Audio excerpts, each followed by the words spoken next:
the story of modern Islamic thought, one name stands out, and that is of Muhammad Asad.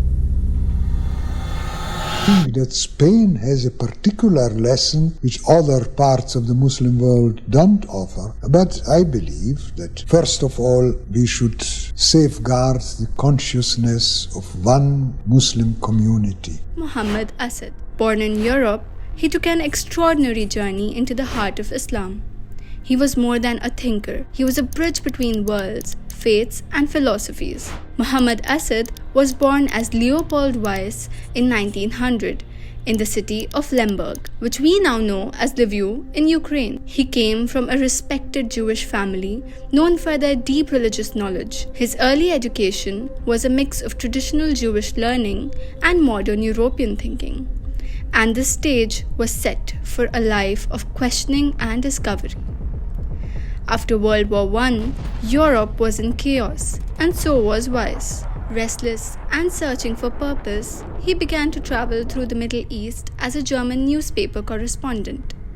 In cities like Jerusalem, Cairo, and later Mecca, he found a world that felt very different from the one he had left behind.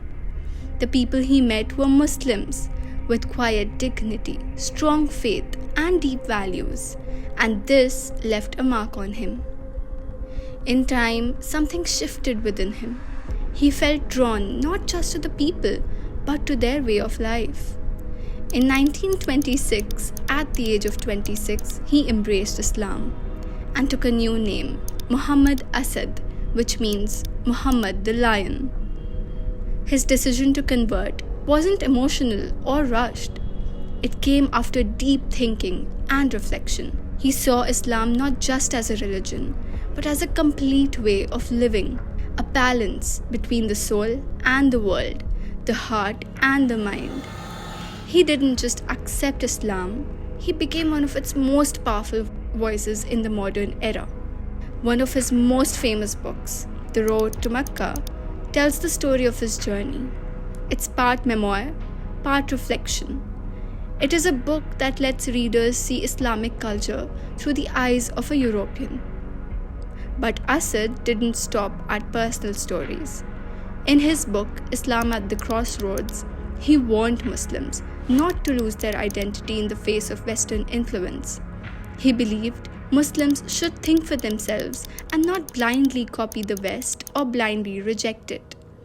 Instead, he called for a middle path, one that embraced faith while staying open to the modern world. His greatest scholarly work was the Message of the Qur'an, a detailed English translation and commentary on the Qur'an. It is clear, thoughtful, and still widely read by English-speaking Muslims today. In his later years, the different parts of his identity came together: his Jewish roots, Western education, Islamic faith, and his political beliefs.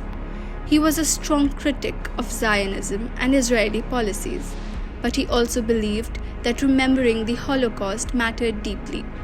He didn't just see his Jewish past and Muslim present as opposites. To him, they were part of the same search for truth. Some people saw his work as heroic, an effort to connect things that seemed impossible to bring together. Others saw it as idealistic, even hopeless. But Asad believed in it. He spent years refining not just what he said, but how he said it. In his final years, he stepped away from the public eye. He lived quietly in Switzerland, then Morocco, and finally Spain. There, he lived out his final chapter in peace, passing away in 1992. But his story doesn't end there.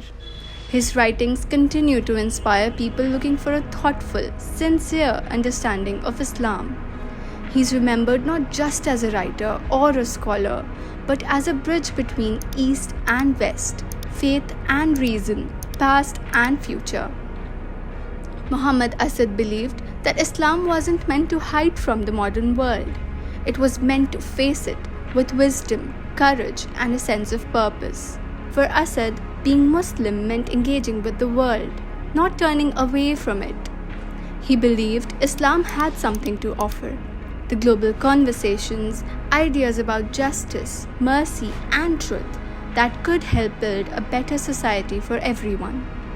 Today, readers around the world still turn to his work, not just for religious knowledge, but for insights into how to bring people and cultures together. His life proves that when you approach others with honesty, humility, and strength, real dialogue is possible. Muhammad Asad didn't live between two worlds. He lived in both, and he showed us how they could meet, not in conflict, but in conversation.